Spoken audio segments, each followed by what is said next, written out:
महाराष्ट्र में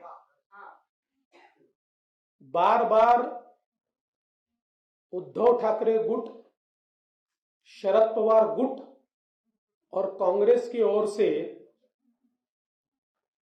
कंत्राटी भर्ती के बारे में विषय उठाया जा रहा था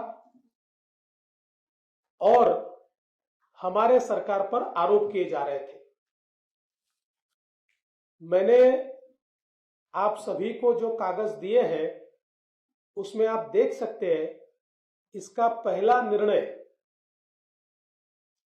सुशील कुमार शिंदे जी कांग्रेस के जब मुख्यमंत्री थे तब लिया गया और शिक्षा विभाग में लिया गया। उसके बाद जिस समय अशोक चव्हाण जी मुख्यमंत्री थे तब 3 GR निकले, जिसमें शिक्षक से लेकर तो अलग अलग पदों पर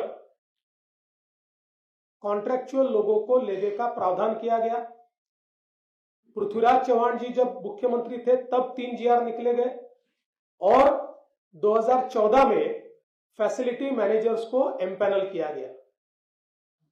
उसके बाद जिस समय राज्य में उद्धव ठाकरे जी की सरकार आई, उस सरकार ने एक धोरण के रूप में इसको स्वीकारा और फैसिलिटी मैनेजमेंट के टेंडर बुलाने का निर्णय किया, जिसको मान्यता स्वयं उद्धव ठाकरे जी ने दी है।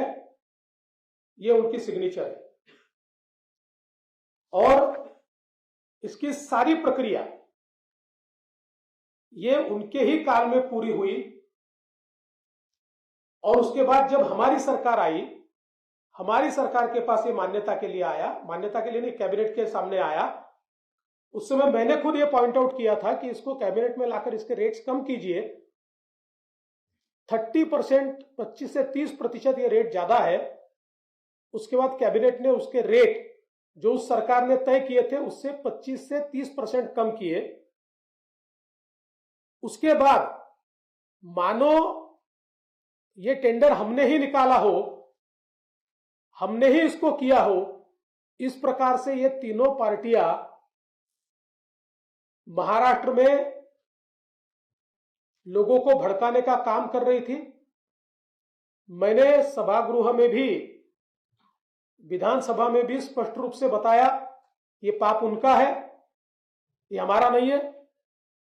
और मैंने हमारे मुख्यमंत्री जी से चर्चा की, हमारे दूसरे उप मुख्यमंत्री जी से चर्चा की और हम सबने मिलकर यह तय किया कि उस सरकार ने किया हुआ है,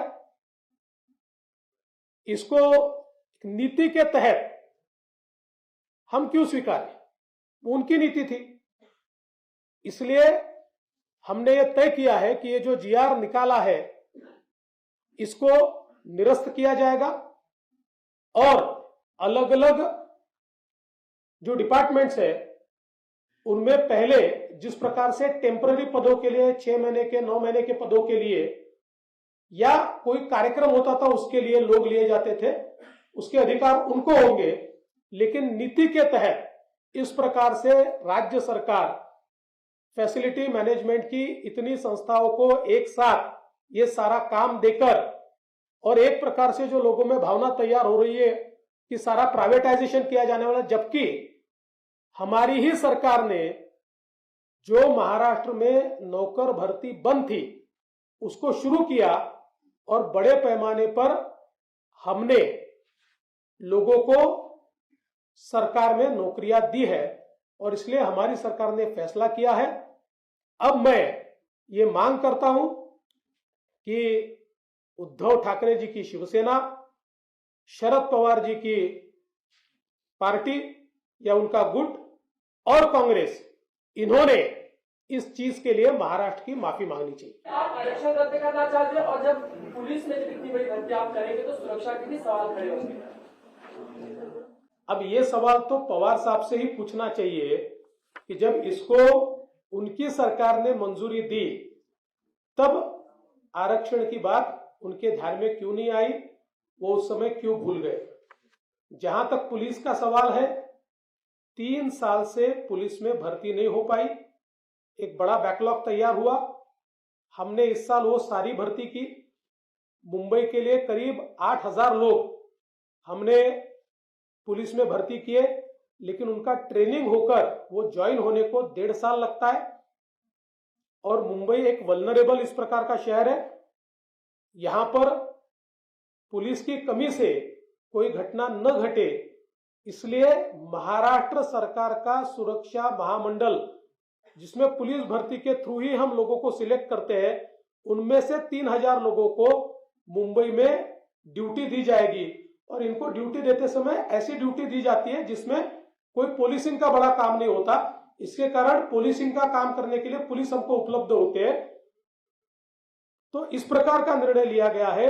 पुलिस में कोई भी कंत्राटी पद्धति से किसी को भी नहीं लिया जा रहा है। डीजी है, एसीबी है, सरकार उन्हें भरने के बारे में क्या सोच रही है? और दूसरा सवाल, क्या रश्मि शुक्ला की फिर से महाराष्ट्र में वापसी होगी?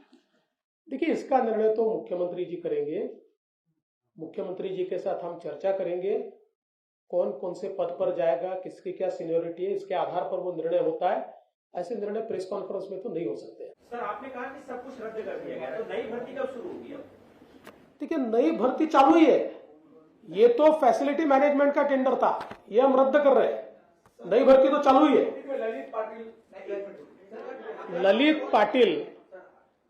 ललित पाटिल इनको दिसंबर 2020 में अरेस्ट हुई। अरेस्ट के बाद उनका पीसीआर हुआ। पीसीआर 14 दिन का होता है। जैसे ही पीसीआर हुआ, ललित पाटिल ससून में एडमिट हुए और पूरे 14 दिन वो ससून में एडमिट थे। और सरकार की तरफ से अर्जी भी नहीं लगी कि भाई इनका मेडिकल बोर्ड के सामने खड़ा कीजिए, या चूंकि ये 14 दिन पूरे ससून में एडमिट है तो हमको पीरियड बढ़ाकर दीजिए। ऐसी कोई अर्जी नहीं हुई। उनका एमसीआर हुआ। इतने महत्वपूर्ण मामले में उनका इंट्रोगेशन ही नहीं हुआ है। यानी जब केस कोर्ट में चलेगी तो जिसका इंट्रोगेशन ही आपने किया नहीं है,